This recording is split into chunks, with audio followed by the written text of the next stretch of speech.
Honorable Emeritus Chairperson Dr. Swaran Kar sir, Vice Chancellor Dr. Sachdeva sir, Pro Vice Chancellor Dr. V.K. Kapoor sir, all the esteemed faculty members, my dear respected teachers and my dear colleagues. Today we are gathered to have a clinical discussion on the clinical case discussion.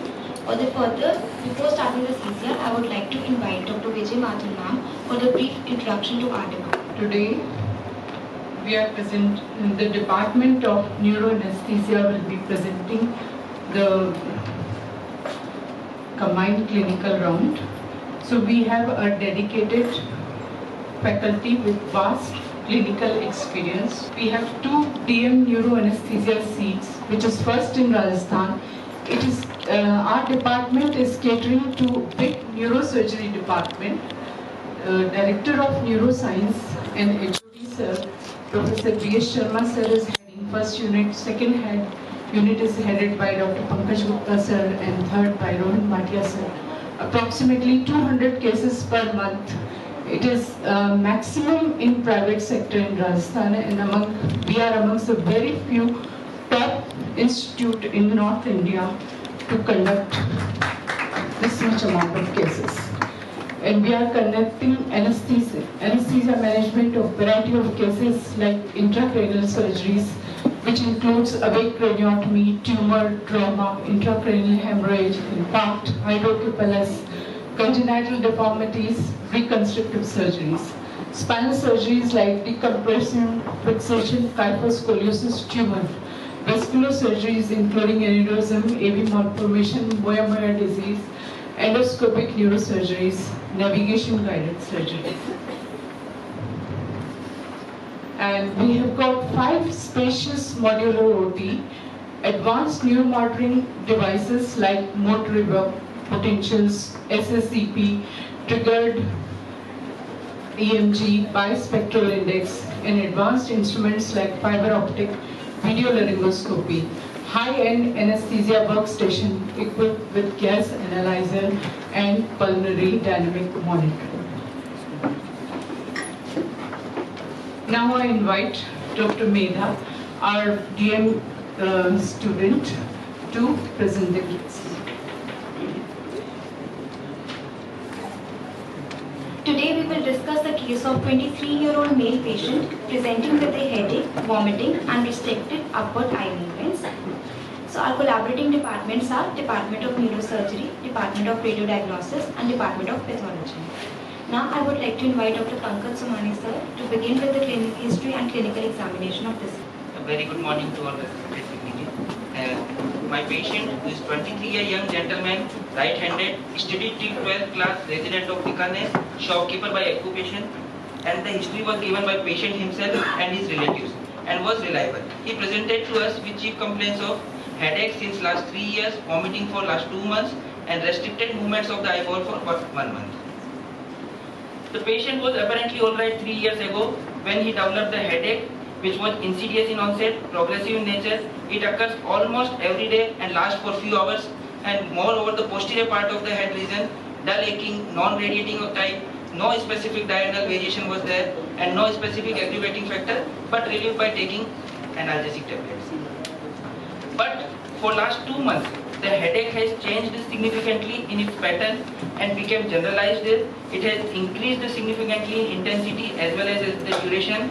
It becomes worse in the morning, and sometimes the headache itself wakes the patient up from his sleep, and it was aggravated by bending forwards, coughing, sneezing, straining or rapid changes in the head position. It had a partial relieved effect by analgesics, and it was also partially getting relieved by vomiting. The vomiting which was present for last 2 months, initially it was 3 to 4 episodes per week. Later on it increased for last 15 days to 3 to 4 episodes per day. It was more in the early morning hours. It was projectile, not associated with nausea, non-bilious, watery, and occasionally contains the semi-digested food particle as well, not blood stained, and as mentioned, vomiting typically relieves the headache. There was restriction of the movements of the eyeball for last 1 month. Initially the relatives noticed it, later on gradually the patient also had a difficulty in looking at the wall clock or all the objects which are situated above the head level. As he was shopkeeper, so he found difficulty in localizing the things which are kept in the upper shelves, and also he had difficulty while climbing the upstairs. But at the same time, on asking, the patient had no difficulty in counting the money, writing or reading, or while riding the two-wheelers, he had no difficulty in localizing the vehicles which are coming from the sideways. This restriction was painless, insidious in onset. There was no association with the double vision, and there was no diurnal variation. There was no history suggestive of the cranial nerve involvement, no history suggestive of the sensory motor deficit or cerebellar autonomic nervous system involvement, no higher history suggestive of higher mental involvement, or no neurocutaneous marker were there. Also, no other history such as fever, neck rigidity, trauma, higher mental disturbances, or endocrinal disturbances were there. Past personal and family history was not abnormal, and treatment history, he took analgesics for last 2 years from the local practitioner. So, after this history, to summarize my case, 23-year young gentleman presented to us with chronic progressive daily headache of 3-year duration, of changing character with significant worsening since last 2 months, and now it occurs for last 2 months more in the early morning hours, associated with projectile vomiting and restricted upward gaze palsy. So, just to interact with my colleagues, I would like to ask our residents, this characteristic type of headache leading us to which direction? Which type of headache does it look like? Raised intracranial pressure. Yeah, very rightly said. As the headache is having all the characteristic features which could be contributed to raised intracranial pressure. And again, the important thing was it was more in the morning hours only. So, just as we have the time limit, so I'll just conclude with this. Why does it happen in only early morning hours? Because in the night time when the patient sleeps, there is shallow breathing leading to CO2 retention, which is a normal physiological process. But any patient who is having borderline ICP, this small increased CO2 will lead to vasodilatation, leading to increased cerebral blood flow, and further rise in ICP occurs, which leads to worsening of headache, as well as because of this raised ICP there will be vomiting. And characteristically, this vomiting relieves the headache. It is so because after vomiting, the patient himself hyperventilates, and this hyperventilation leads to CO2 washout, and which leads to decreased intracranial pressure, and the patient feels symptomatically better after vomiting. Hello. Say restricted upward gaze for myasthenia also? Yes, sir. Of course, sir, myasthenia is very important cause of restricted upward gaze. But as I mentioned in my negative history, that there was no diurnal variation, because myasthenia will not present in early hours, but gradually as the day progresses, in the evening the patient will feel fatigue, and the restriction occurs more in the evening hours. But in my case, and on repeated movements also, a few first movements will be.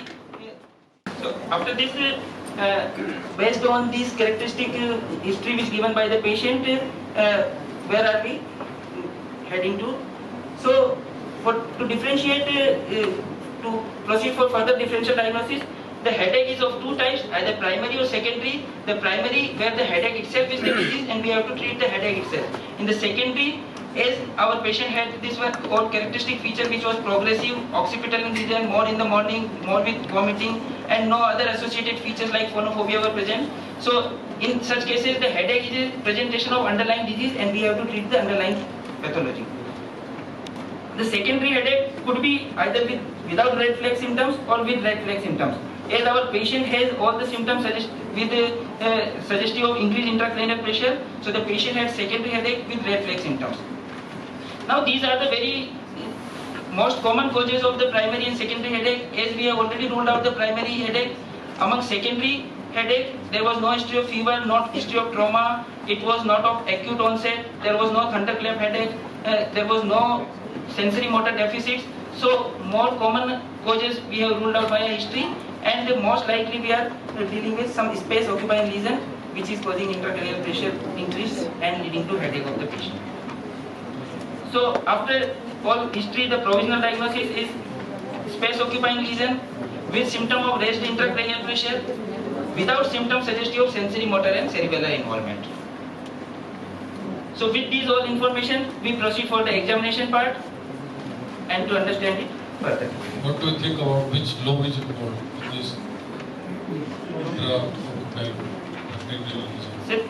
In this upper archive movements? At this point, the space occupying lesion most likely looks like in the posterior aspect of the cranial cavity, more towards the posterior fossa in the midbrain region or in the quadrigeminal cisternal region or in the tentorial areas or in the corpus callosum, somewhere where the gauge centers are situated in the posterior fossa. Either it could be arising from the areas where the gauge centers are present, or it could be arising from the adjoining areas and causing compression over the gauge centers.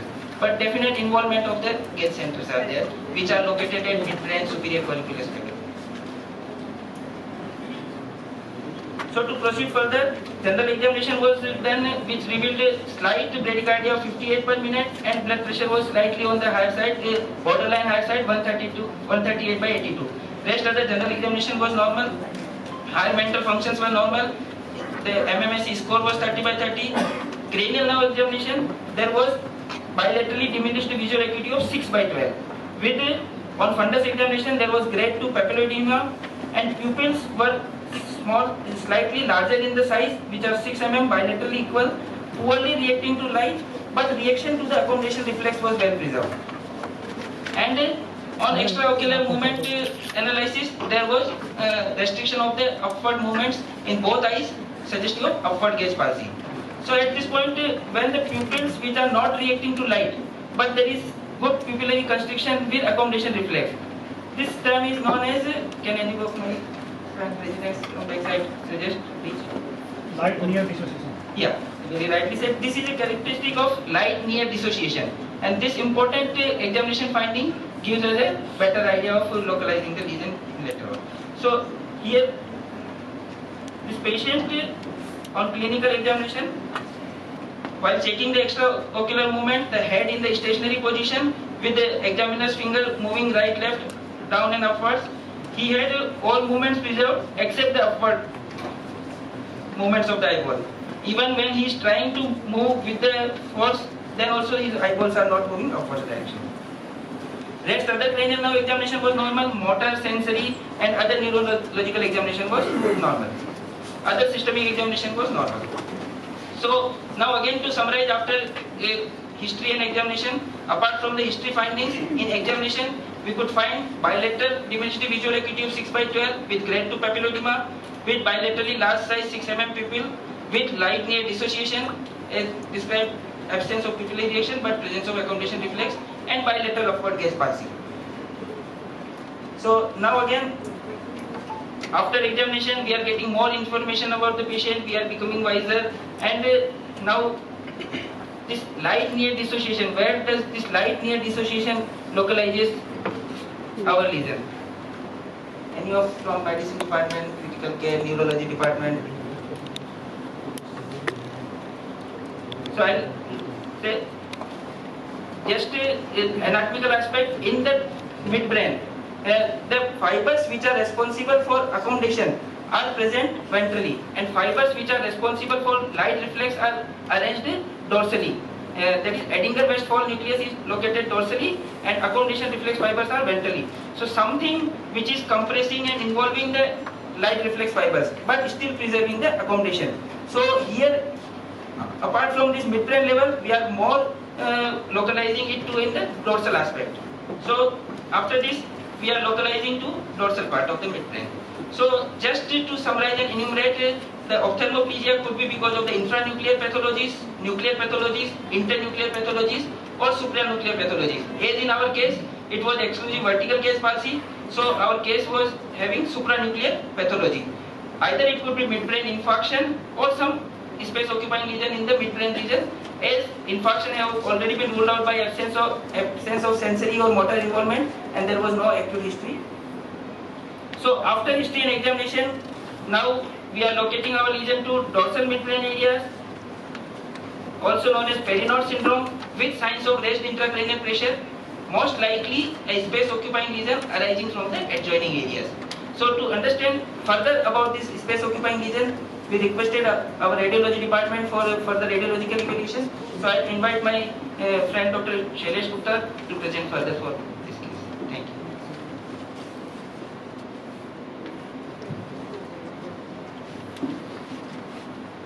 Radiology से पहले EEG भी तो करते थे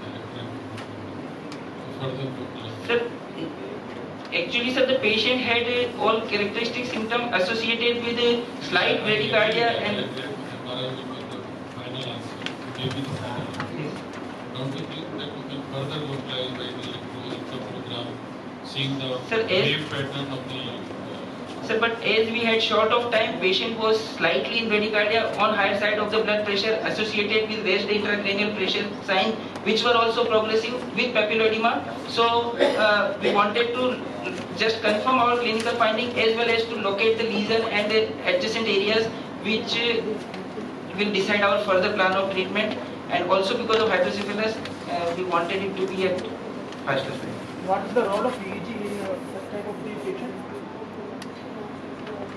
Sir, EEG could be helpful to locate this lesion and rule out various other pathologies which could contribute to such finding. What are the types of waves? In EEG, there are A wave, B wave, F wave, V waves. Yes, sir. Alpha wave. Which is the normal wave? These F waves are normal wave, D waves are delta waves are abnormal. When we are expecting this week Sir, if a space occupying lesion with presenting with seizure, then we have to correlate radiologically as well as clinically and electro.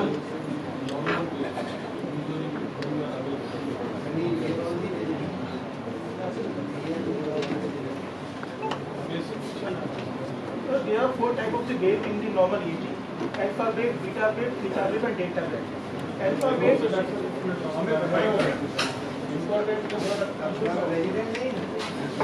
Madhu? Yeah, that way. She is answering. In an EEG, we have 4 kind of waves: alpha, beta, theta, and delta. So, in a awake patient with eye closed, we get mostly alpha wave. If the patient is awake with eye open, we may get beta wave. In a patient who is drowsy and sleep, we get theta waves.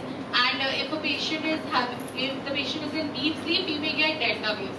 So in case of any pathology, like if the patient is having hepatic incap or uremic incap, we can get delta waves, which is suggestive of slow electrical activities in the brain.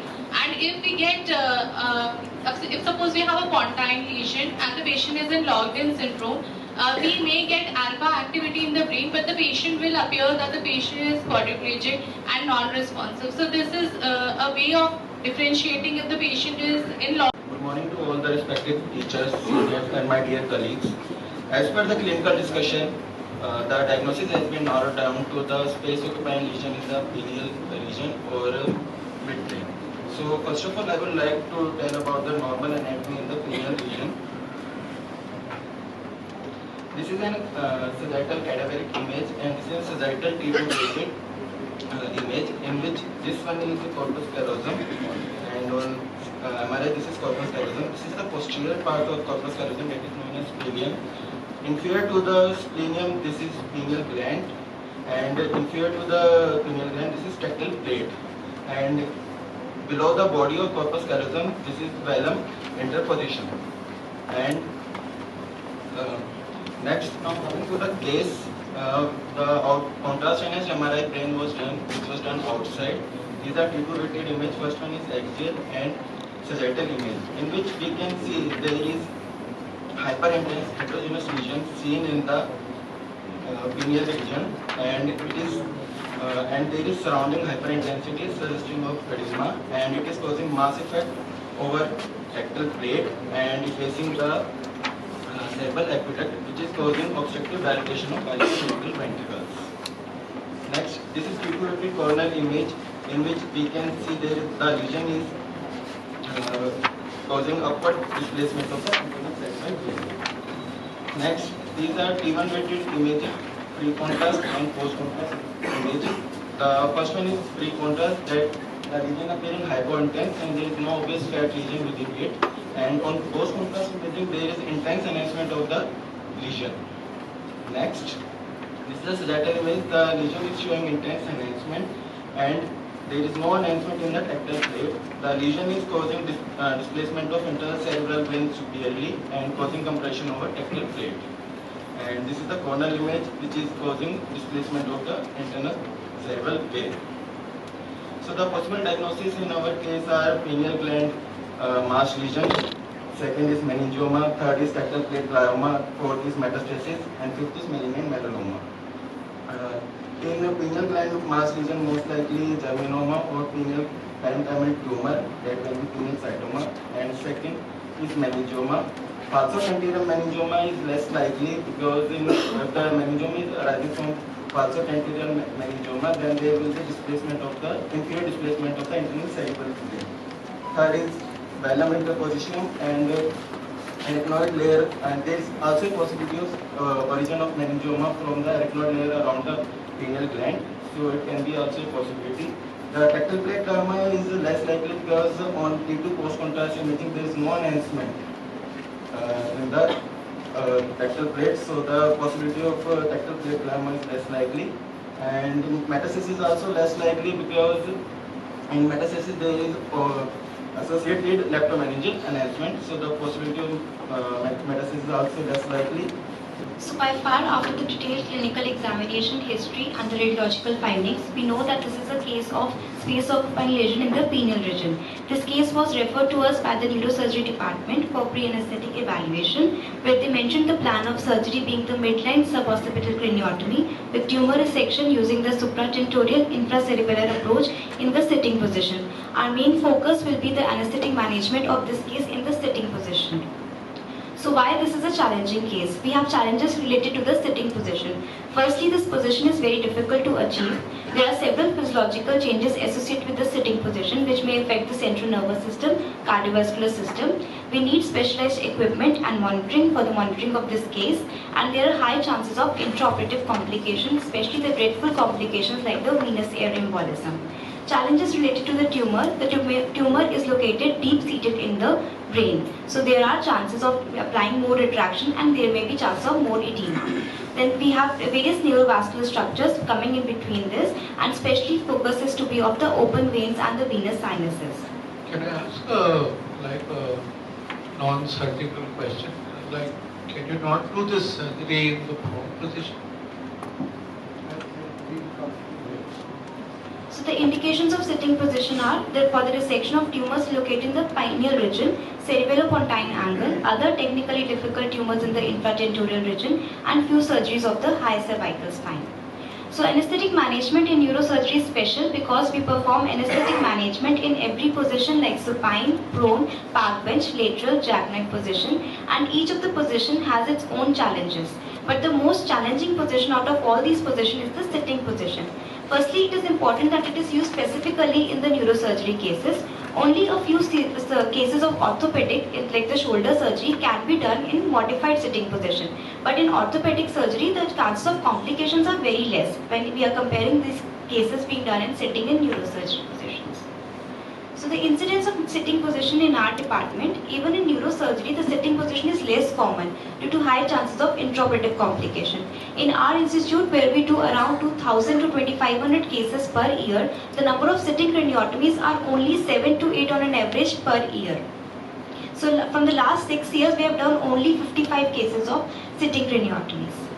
So in the pre-anesthetic examination, we took a detailed medical history of the patient. We did a general systemic and neurological examination where we did not find any abnormality. We evaluated the patient for positioning. We did an airway assessment. We assessed the patient for the vascular assess and for the hydration status. Hydration status is important in this case because the patient had a complaint of vomiting. So he might be predisposed to dehydration. All the blood investigations were within the normal limit, including the hormonal profile in this patient. Electrocardiogram was within normal limit. Now I would like to address my dear residents. Any other special investigation which you would like to order in this case? Anybody can answer.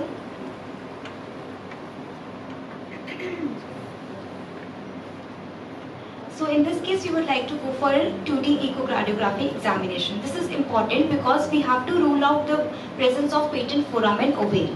So in this case, this was found to be normal. So while making decision in this patient, we have to evaluate the risk versus benefit of sitting position. We have to rule out the absolute contraindications. For your younger colleagues, explain why detecting patent foramen ovale in sitting position is more important. Sir, I'll do that in the later slides. Everything you will do it. Okay, sorry sir. So if there is a patent foramen ovale, then there is a chance that the small air which can enter the right atrium, it may pass through the left side of the heart and it may enter the systemic circulation, leading to the emboli in the coronary as well as the cerebral circulation. So it is a very dangerous conflict. Why not in the supine position?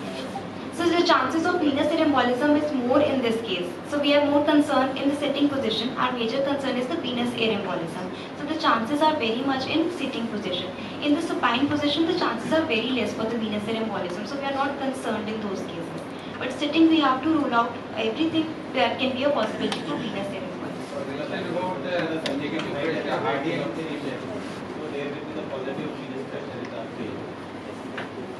So while making the decision, we have to rule out the absolute contraindications and we have to check the level of comfort between the surgeon and the anesthetist. So these are the, just to enumerate, these are the contraindications of the sitting position. The absolute ones are the patent ventricular atrial shunt, severe cardiovascular disease, large patent foramen ovale or the other pulmonary systemic shunt, anesthesia of the surgical team who is not familiar with the position. Relative contraindications are the extremes of age, uncontrolled hypertension and the chronic obstructive airway disease. So the advantages of sitting position are, we can divide it into three categories as physiological, anesthetic and the operative. So physiologically, there is gravity-induced cerebrospinal fluid and venous drainage away from the surgical field, which helps in reduction of the intracranial pressure as well as brain edema. So that is why the surgeons also prefer to do this in sitting position. Anesthetic point of view, we have easy ventilation because there is unencumbered chest and we have easy access to the airway, chest and the abdomen. In the operative point of view, the gravity will facilitate the cerebellar descent and eases the tumor dissection. There is less bleeding and better anatomical orientation of this complex neurovascular structure. So if there are so many advantages, why have we done only 7 or 8 cases? So because there are high chances of intraoperative complication. The reported complication of venous air embolism in sitting position is up to 75%. So which is very high. So other positions which are possible for the dissection of these tumors is the prone position. So sir, in many cases prone is being preferred. So it depends on the patient factors also. The patient should also be eligible for taking the sitting position.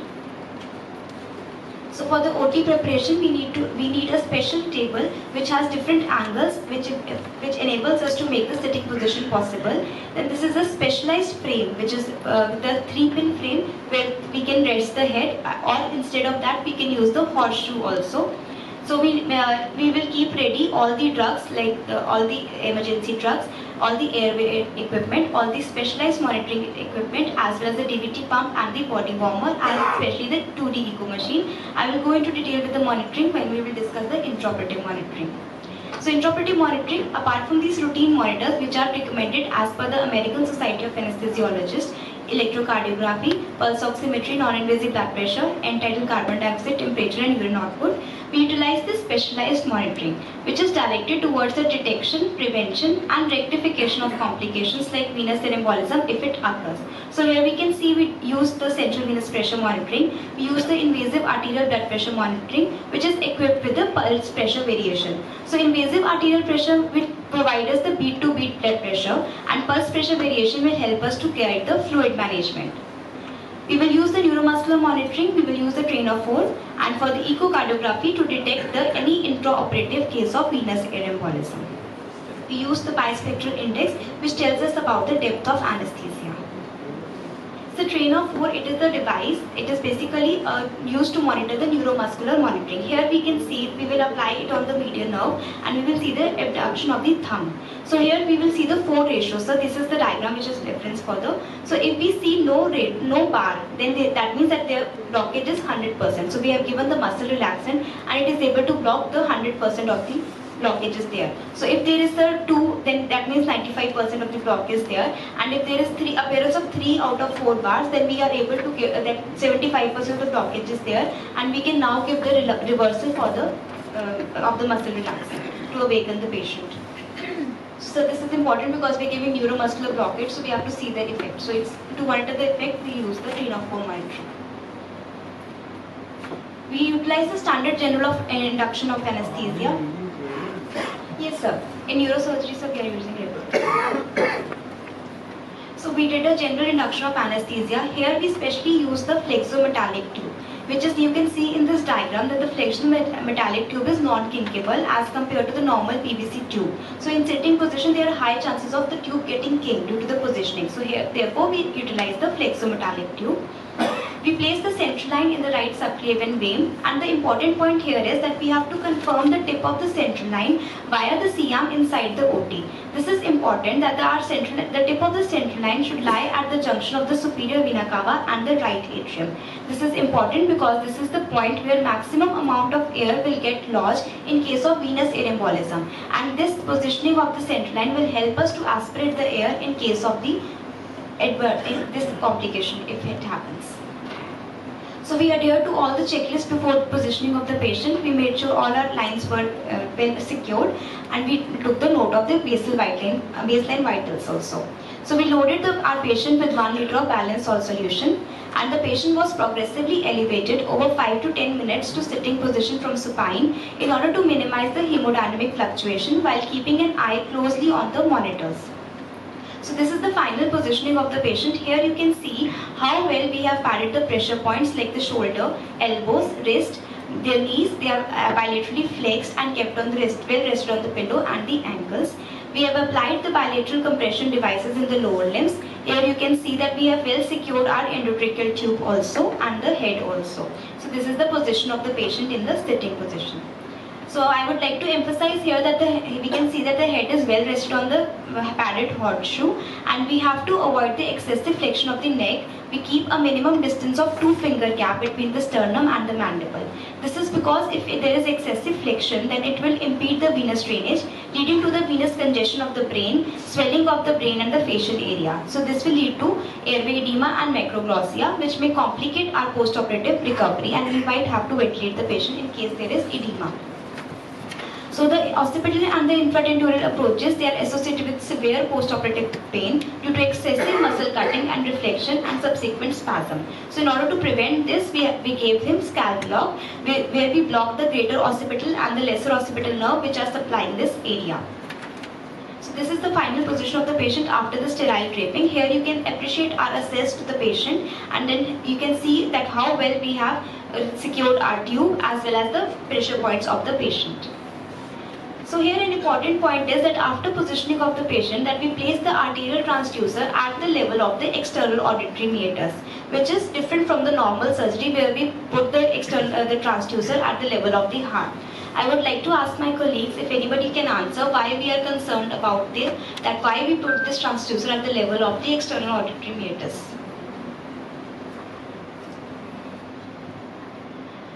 So our main concern is that we are more focused about the cerebral perfusion pressure. So to measure the cerebral perfusion pressure, we have to keep this transducer at the level of external auditory meatus, where the circle of Willis lies at this level. So that is why in neurosurgery, especially in the sitting position, we keep the transducer at the level of the external auditory meatus to measure the pressure in the brain. So now the hemodynamics. Here you can see that in the supine position, the blood pressure of the patient is 116/77. After we made the patient in sitting position, the blood pressure has reduced to 85/49 mm of Hg. So here again, if anybody like to answer, I would ask that whether do you think we need any intervention here or not? So here we can see that even though there is hypotension, but our mean arterial blood pressure is 65 mm of Hg, so it is okay. So brain has autoregulation. So the autoregulatory limit of the brain is between the 50 mm of Hg to 150 mm of Hg, where it preserves its own perfusion pressure. So this is 65, which is well within the normal limit of autoregulation. Hence, we do not require any intervention. What about renal perfusion? So this is also fine. So for renal perfusion also we maintain a mean arterial pressure of 60. until unless mean pressure is already, so we are fine with this. These are the ventilator parameters after the sitting position. So this is on the ventilator. We can see the end tidal carbon dioxide concentration of the patient, which is showing to be 31 mmHg, and simultaneously at this time the arterial blood gas also of the patient suggests the PaCO2 value of 51 mmHg. So now I would like to ask my dear colleagues, what is the correlation between the end tidal carbon dioxide and partial pressure of arterial carbon dioxide? Anybody? So just to tell you that an end tidal carbon dioxide, it is the amount of carbon dioxide which remains in the alveoli at the end of the expiration, and partial pressure of arterial carbon dioxide is the partial pressure of carbon dioxide in the arterial blood. In a normal, awake, healthy individual, the difference between the end tidal carbon dioxide and the arterial PaCO2 is just 5 to 10 mm of Hg. But in case of venous air embolism, this difference may increase because there is decrease in the EtCO2 and there is increase in the arterial carbon dioxide concentration. So in order to evaluate what is the difference, so we have to get a baseline ABG done and to tell what is the gap in this. And we have to maintain normocardio also, so we have to modify our ventilatory settings also to reduce it to 40. Now the effect of the positive end expiratory pressure, which is PEEP, there is a controversy in the sitting position whether to apply PEEP or not. So just for the to show the effect of the PEEP for transiently, we have applied in this case. Here we can see in this side that we have not applied PEEP. Our peak pressures are 13 and our CVP is minus 17. So after application of 10 mm of Hg of PEEP, our peak pressures have increased to 21 and our CVP has also increased from minus 17 to minus 12. This, however, shows that there is a benefit of applying PEEP, that we have increased the central venous pressure, so there are decreased chances of air being sucked in from the venous veins. But in our practice, at the same time, the application of PEEP will cause an increase in the peak pressures, and also it may increase the chances of paradoxical air embolism. Hence, as per the latest studies, they also tell us that we should not apply PEEP. In our routine practice also, we do not apply PEEP in these cases. So we did a standard maintenance of anesthesia using infusion of propofol and mixture of air and oxygen and inhalational agent. Our fluid management was based on the pulse pressure variation. So pulse pressure variation, it is a dynamic parameter which is used nowadays for the goal directed fluid therapy, and it is preferred. The prerequisite for measuring the pulse pressure variation is that the patient should be on the mechanical ventilation and he should be paralyzed. So this is just briefly, I will tell you that the pulse pressure variation value cutoff is taken to be 13%. If it is more than 13, as you can see in this case, it is 25%. That means that the patient needs more fluid. So after administering fluid to the patient, the PPV has reduced now to 7%. So hence it helps us to guide the fluid management in our case. Now briefly I will tell about the potential complications of the sitting position. The most dreaded complication is the venous air embolism, where the incidence can vary from 0 to 75%. Hemodynamic disturbances, where it can be 5 to 32% cases. Pneumocephalus, it is seen in almost all cases, but the clinically significant pneumocephalus is seen around 3% of the cases. They can be lingual and laryngeal trauma. They can be spinal cord injury due to the excessive flexion and as well as due to hypoperfusion and leading to ischemic injury. And there can be peripheral nerve injuries in less than 1% of the cases. As this is the most dreaded complication of the sitting position and the main concern, I would like to emphasize a little on the venous air embolism. So venous air embolism, it occurs because our head lies above the level of the heart. So at the surgical site, there are open veins and sinuses. They have subatmospheric venous pressure. So they will suck in the air from the atmosphere, and this air, it can travel to the heart. So these are the three scenarios where I will describe the pathophysiology of the venous air embolism. First is from the vein, it will enter through the jugular veins into the heart. It will enter the right atrium. So if the amount of air is large, it will get lodged in this only, and it will lead to circulatory failure.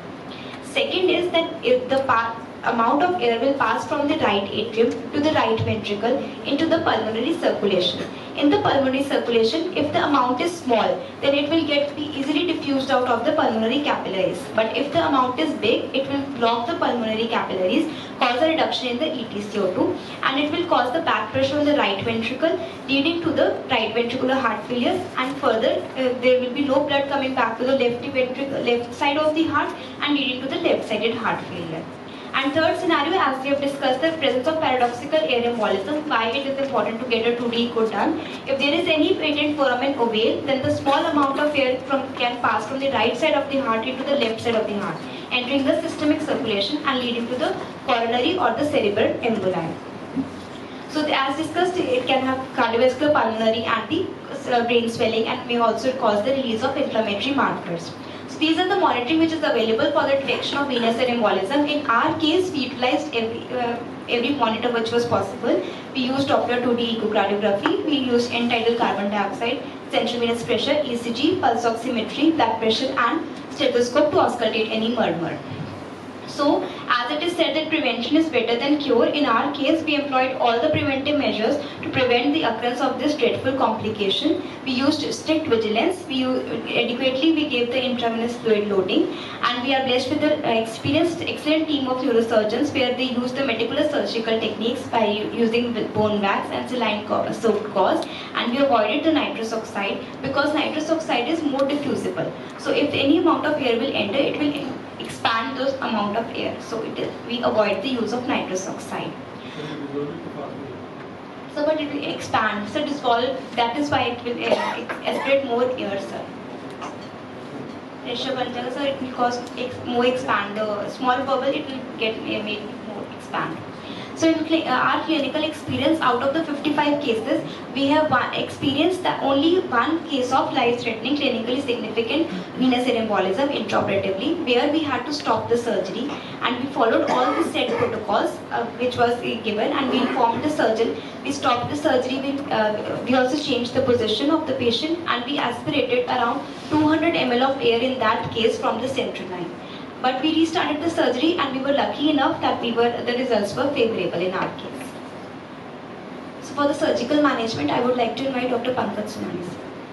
All residents, please, you have seen how we have presented illustrated slides, highlighting and emphasizing the important points on the slide, loud and clear presentation.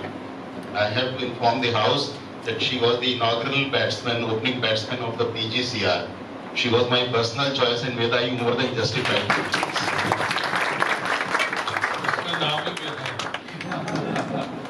I think another major plus is that you've shown our institution data and our institution complications.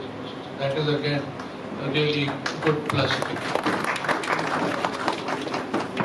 Now to proceed with the surgical management, the pineal gland surgery has been evolved over a long period of time, and even in 1932, the father of microneurosurgery, Kashim, he himself said that exposing the pineal region tumor, he was not sufficiently well to attempt the surgery itself.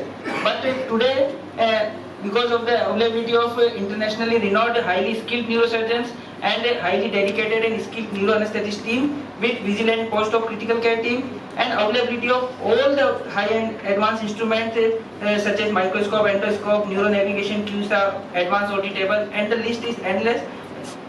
By availability of all these at our esteemed Institute of Mahatma Gandhi Medical College, we are regularly performing all the complex cases with good post-op outcomes, and these are our departmental statistics. For the last 6 years, we have done more than 10,000 neurosurgeries, among which more than 4,000 were craniotomies and 55 were sitting craniotomy. So it was nearly 1.2% of all the craniotomies which we have done, and this number is almost comparable with the central institute like AIIMS Delhi, PGI Chandigarh, etc.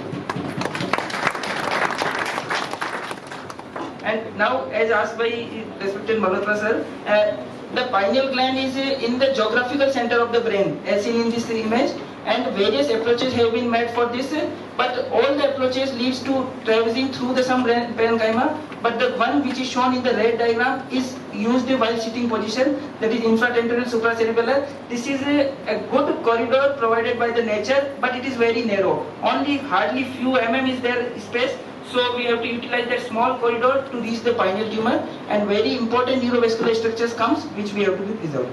So the choice of approach which we choose based on the various tumor morphology, and last but not least the surgeon's preference. Here it is not about surgeon's comfort, but to maximize the tumor resection with minimum brain retraction without damaging the important adjacent neurovascular structures. And with these images, you can see when the patient is in the sitting position, the surgeon himself is sitting almost on the floor on the footstool.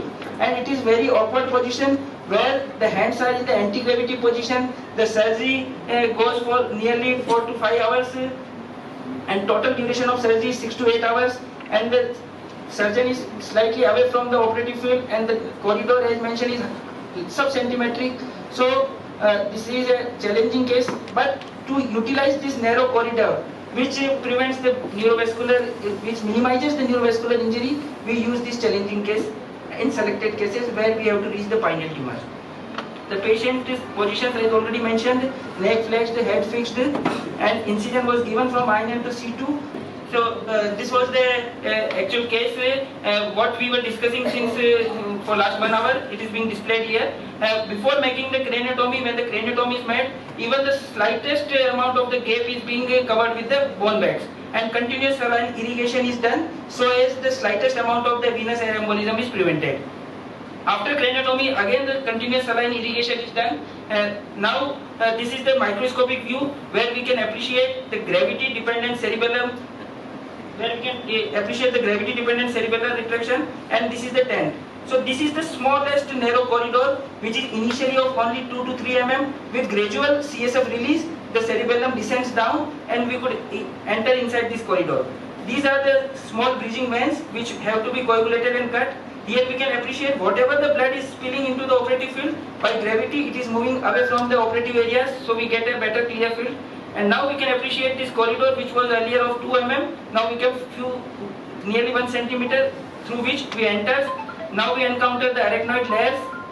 These arachnoid layers should be gently dissected because they are adherent to adjacent structure, and any adjacent structure injury is causing irreversible damage to the patient's neurological status. Here, after careful dissection of all the arachnoid layers, we can appreciate this small vein which comes in the midline, that is the pre-cerebellar vein, which needs to be coagulated and cut. No single vein could be left open because of these physiological changes the hair may suck in. Now again another layer of arachnoid membrane comes into the view after this gentle dissection of this layer and gradual mobilization. We are approaching towards the pineal region, in the supracerebellar region, in infratentorial areas. So after this removal of the whole arachnoid membranes, the meningioma surgery basically is about devascularization, dissection and decompression, and then detachment is done. So here we can appreciate the tumor capsule. By appearance itself, it looks like highly vascular, and before attempting to remove this tumor, we have to devascularize the tumoral capsule. All the blood supply which is going from the periphery to the center are being first coagulated, devascularization is done. Then only we can attempt to enter inside the tumor. On the sideways there is no space, so we can't go on the sideways. So first the tumor is cut at the center, the area which is being visible to us in the midline through this corridor. The part of the tumor capsule is cut by the microseizures. These are the Yesargil-Bandler's microseizures. And after this internal decompression is done through this pen-filled dissector, and this is the CUSA instrument which we are using here. This CUSA instrument is highly efficacious in tumor debulking, removing the tumor without injuring through the adjacent structures. After this, again the same sequence of tumor debulking, dissection, devascularization. So this event keeps on going so that the tumor is mobilized without damaging the adjacent areas which are vital to the life. Here we can appreciate as we are removing the tumor inside the tumoral cavity. We are not going on the capsule side, and as the tumor is being removed, now we are appreciating the tumor capsule falls towards the center. And there is a space getting created between the tumor capsule and adjacent structures. So after ensuring that the tumor has significantly decompressed and it has fallen to the center, now we again use the pen-filled dissector to further mobilize the tumor and further get into the posterior aspect of the tumor. We approach. This is the pen-filled dissector via which we are approaching the tumor, now slightly on the lateral side, slightly on the posterior side, and gradually, and that's why these surgeries take so long time, that we are not having space, and we have to be very gentle. So after this completed internal debulking, we can appreciate only the last layer of the tumor capsule is left behind, which is again dissected by pen-fill dissector. And through this small opening, we can appreciate that the whole tumor has been removed, and the third ventricle, interthalamic adhesion fibers and foramen of Monro's were visible. Now the endoscope comes into the view, and the 30-degree angle endoscope is inserted into the small corridor, and we visualize the inferior aspect and the side windows of the pineal region to ensure the complete tumor removal, and no tumor has been left behind. The vein of Galen is well preserved, and all the falca and venous legs, these are the falca and venous legs which are seen, so which all are well preserved. And after cranial surgery, we got the post-operative CT scan done, which showed complete tumor removal. This is the area from where the tumor has been removed centrally, is the area which tumor has been removed completely. And this is the external ventricular drainage tube which we have placed as the patient had hydrocephalus. So temporarily external ventricular diversion was done, but as the tumor has been removed completely, the CSF flow has been re-established. So we could prevent the placement of VP shunt, and we prevented one morbidity to the patient. And so here we can see, although as mentioned 100% pneumocephalus occurs, but it is very thin pneumocephalus which was clinically not significant. Patient was comfortable post-operative, and I am proud to say that out of these 55 craniotomy, we had only one venous air embolism, that too managed by our excellent neuroanesthetist team, and the surgery was able to complete it without any, just interruption was there, but surgery was done as per the plan. And apart from this one, only few subclinical air embolism was detected by our experts of neuroanesthesia team, which were managed by them without interrupting the surgery. I think mandatory to mention here that our neuroanesthesia team is the best in the world. And as a resident, we are also blessed that sometimes our mistakes are taught by our neuroanesthesia. So this is our patient's clinic. I hope they don't inform your consultant. That's why I take my responsibility. So this was the pre-operative clinical examination which we discussed earlier. The patient had all eyeball movement except the upward restriction of the eyeball movement. Just to compare, here the upward gaze palsy was there, but post-operatively, this is the latest video of the patient 4 weeks after the surgery. The whole eyeball movement has been recovered, and this denotes the all mass effect over the posterior commissural fiber, dorsal midbrain, all have been reversed, and the patient started gaining his all deficits back. And now the patient is comfortable without any neurological deficits, doing his all daily activities, and recently patient has been to us for regular follow-up. Thank you. As described by Sir, intraoperative course remained uneventful, and we were able to successfully extubate the patient. And this is the on-table extubation video of the patient, where we can appreciate, because the technical glitch, the patient is able to tell his name and he is able to move all 4 limbs, and we shifted the patient to neuro ICU. So now for the pathological finding, I would like to request Dr. Sonam. Good morning, all the respected teachers. Now, histopathologically, we received specimen. On microscopic examination, we see a meningothelial neoplasm composed of cells with round to oval nuclei, with some showing intranuclear inclusions in a predominantly microcystic background, and abundant fibrocollagenous tissue seen with enteric tumor tissue. Mitotic activity is not significant here. So these are the microscopic findings on scanner low power and high power. Here we clearly see fibrocollagenous tissue on low power, and on high power we see the cells with round to oval nuclei with intranuclear inclusions. So on the basis of microscopy, histopathological findings are suggestive of meningothelial meningioma, CNS WHO grade 1. Thank you.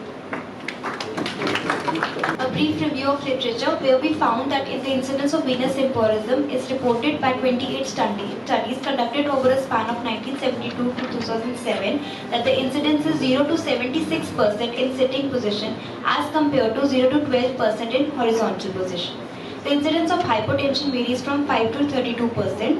The incidence of post-operative pneumocephalus is almost 100%, but here I would like to mention that only the symptomatic cases is only 3%. Where they need to intervene, but rest of the cases we do not need to do anything. So the incidence of peripheral nerve injuries is around less than 1% in these cases. So briefly, the take-home message will be that the position matters. Not only the site and pathology is important for the surgery, but position also is very important as it will provide the proper assess.